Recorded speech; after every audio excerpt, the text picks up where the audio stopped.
I was on what. thinking on a deeper level, but I could talk to you about that later too. Just like that would go off on a big tangent. When I couple this with physics, I think, wow, in a sense, having an increase in freedom is very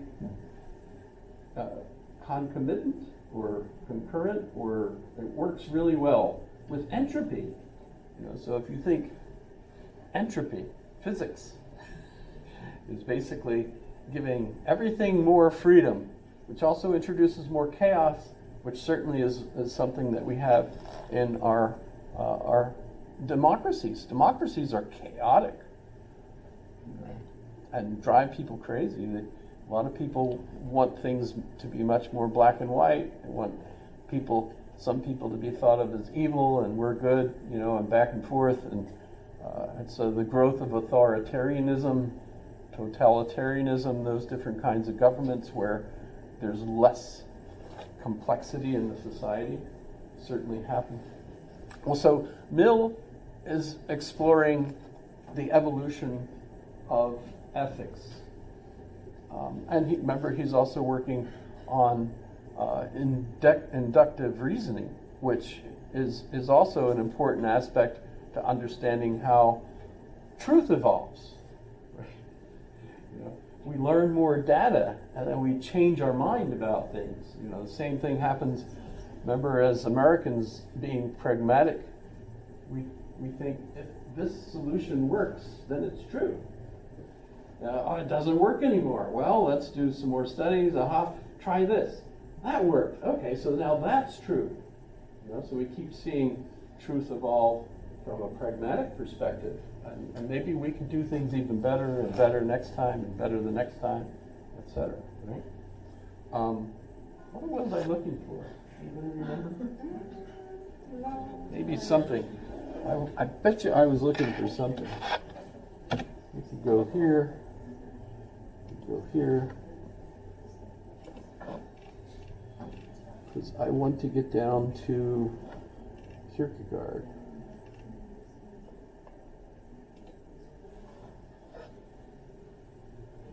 And who else should we be concerned about? By the way, notice that I actually have a warning, Warnung, on this particular philosopher.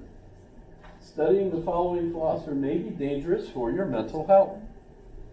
He's called the Moody Dane, or you could, if you like the music, the Blue Danube. No, okay, no talent again. Sorry, but if you like the Blue Danube, you could think of him as the Blue Dane. What do you think? Is that a good name? Will that take off? I don't think so. The Blue Dane. Very moody. By the way, anybody been to Denmark? No? No? I have used Google Earth to go visit. And by the way, I was scared to death this last weekend that I was going to lose my opportunity to go wherever I wanted in the world using my Oculus, because my Oculus upgraded or updated itself, and okay, bloop, and then the computer came out and said, you have to update your video card drivers. And I was like, what the hell are they? Okay, so it took me a while, and it uploaded that, and then it came up and said, now you have to upload improvements to Windows so that the drive, and I was like, all I wanted to do was go visit Epcot for an hour or something, without actually having to fly to Florida, right? Dang.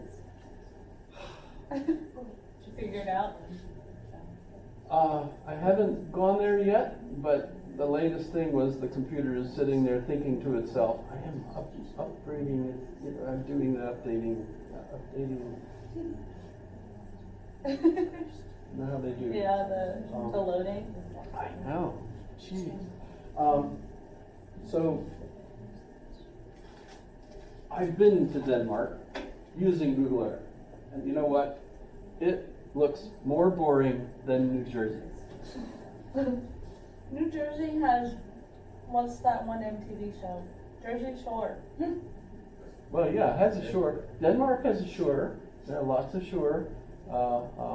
And of course, the most famous little bit of shore is the little rock where the mermaid sits. And you could go visit that. The tourists, usually the bus.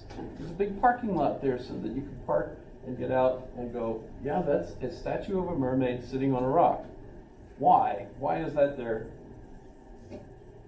The story? The Little Mermaid? Yes? You probably have seen, yes.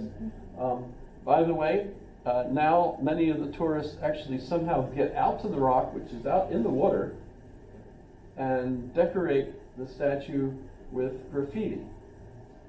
Because they're very upset now because the newest Oh. Really? yes! Can you believe it? Yes, of course you can believe it. ridiculous. Of course. That's ridiculous. That's not my fault. I'm just, the messenger pointing out people are amazing. The things they get upset about are like,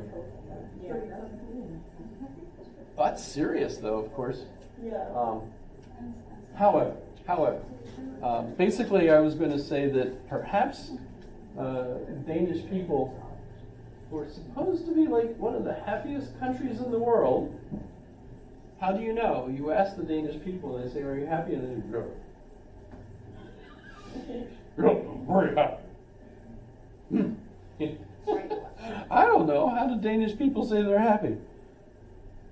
How do you tell? I don't. But They do surveys, right? they do surveys, but you've heard about the Kinsey report, Yeah. yes? Yeah. And so, Kinsey, Dr. Kinsey, did a survey of college students, asking them how often they have sex every week. And apparently these college students lied through their teeth, or whatever, however they basically really lied a lot. Because the males had sex like 3 or more times a week. The women were like, what? Never. Which made you wonder, who the heck were the males having sex with, right? But they published this report as if this is the average American, instead of the average college student, who at the time were mostly, young males between the ages of 18 and 22 or something, And it's pretty darn obvious, almost all of them were just totally dreaming of what they would like to have, right? But they published this as if this is a survey that shows the average sex life of everybody. And all of a sudden, the whole country believed it and were like really depressed because none of the people were having anything like this kind of. So the report itself really just kind of created a craze in this country that I don't think we've even recovered from it yet. Actually, probably not. Do you think it's a conspiracy involving the porn industry? For sure. Yeah. I think actually some college boys do have sex at least 3 times a week. Now. Oh. What are you guys talking about? The Kinsey report? When the heck was the Kinsey Actually, report? the ones in frats, like in the lower 48, at least 3 times a week.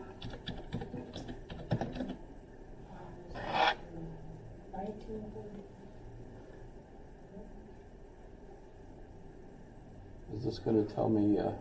That's a different one. No. That's like the Watkins. So there's 1948?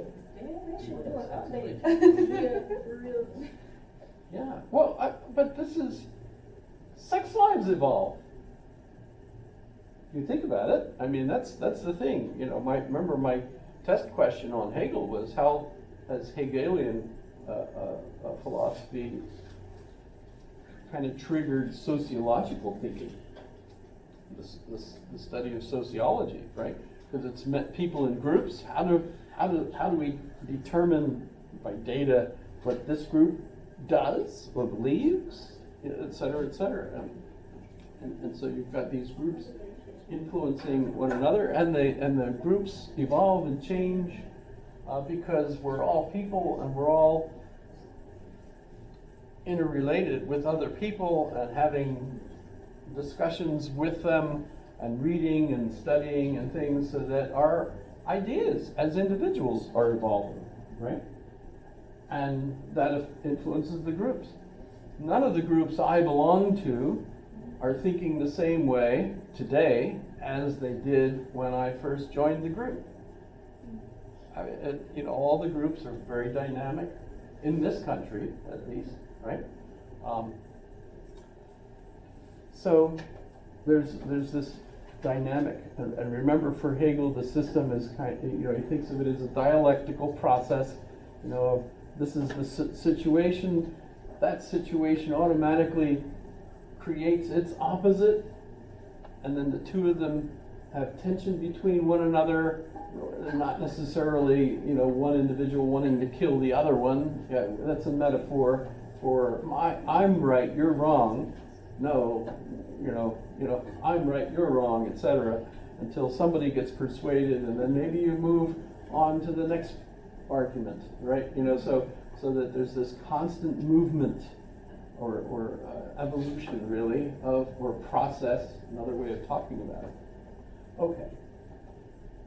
So this is all fascinating, I think.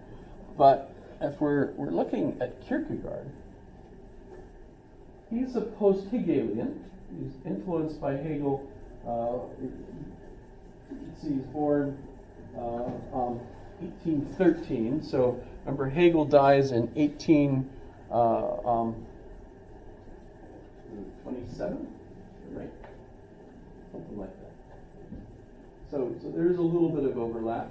But he's a kid.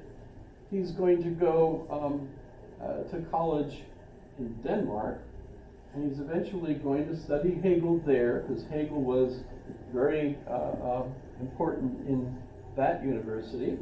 But Kierkegaard reacts to it in a very negative way. He doesn't like it. It's too clean a system, so to speak, and it leaves out the individual, he thinks.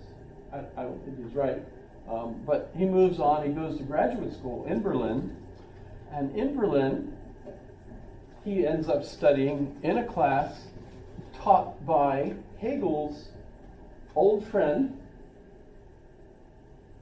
Friedrich Schelling. So let me point out something about Schelling, because I don't recall mentioning him at all.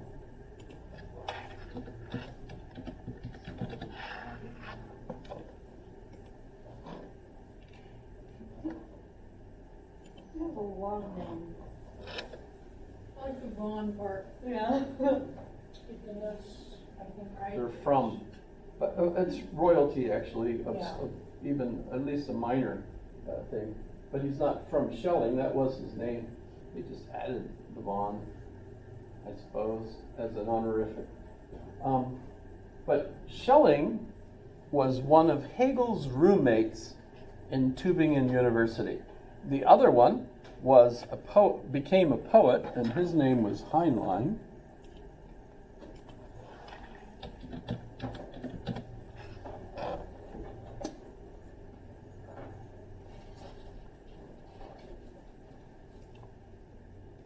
Interesting.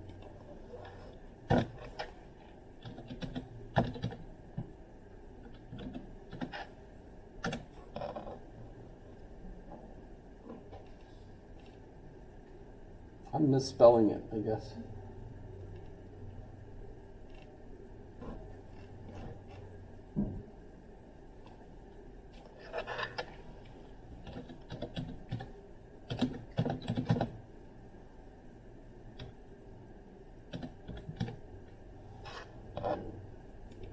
So I cheated. I found another way to get to it. No, it's not. It's not Robert.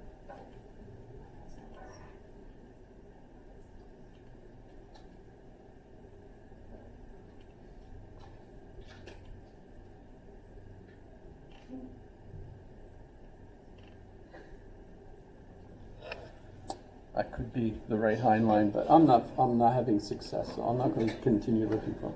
But basically, there were 3 roommates in Tübingen: Schelling, Hegel, and Heinlein. Schelling becomes the more famous philosopher first, even though he's younger, but he's just really popular, and in fact, he's the one that at a certain point gets Hegel a job in Jena, where, remember, he sees the emperor riding by on a white horse, etc., right? So they're roommates and friends. Heinlein becomes one of the most famous poets in Germany, but goes crazy. So most of his life, he's living along the river, kind of crazy, you know. I suppose so. There's a thing about, you know, that poets seem to be the craziest of the intellectuals for some reason. But in any case, Schelling invents a philosophy he calls existence philosophy. Existence philosophy, which, wow, that sounds an awful lot like existentialism, doesn't it? It really does to me, and yet for some reason he's not considered the one who invents existentialism. Instead, Kierkegaard is the one who really is our existentialist, right? Well, Schelling is primarily interested in nature and looking at how nature evolves, not as a biological evolution still, but he's very close to the kind of, I think I mentioned the invention of nature.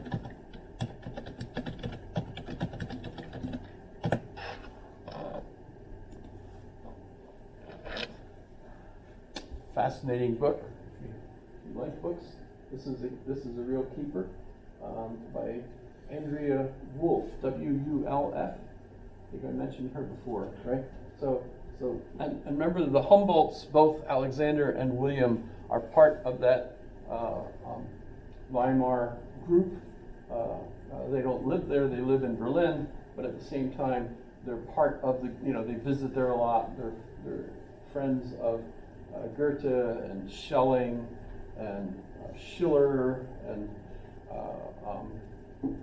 Hegel. You know, all these folks are kind of hanging out in these little towns where they're very artsy little towns, kind of like that town in Arizona where, you know, all the artists like to hang out together. Kind of a weird little town. I don't remember the name of it, but. I think that's all towns in Arizona. Pardon? I think that's all towns in Arizona. All towns in Arizona. Oh, okay. So Schelling, I wanted to bring him up. Now, the thing is, when Hegel publishes his first book, and I mentioned it was his first major book, right? The Phenomenology of Geist, right? That became real popular, and in that book, he explained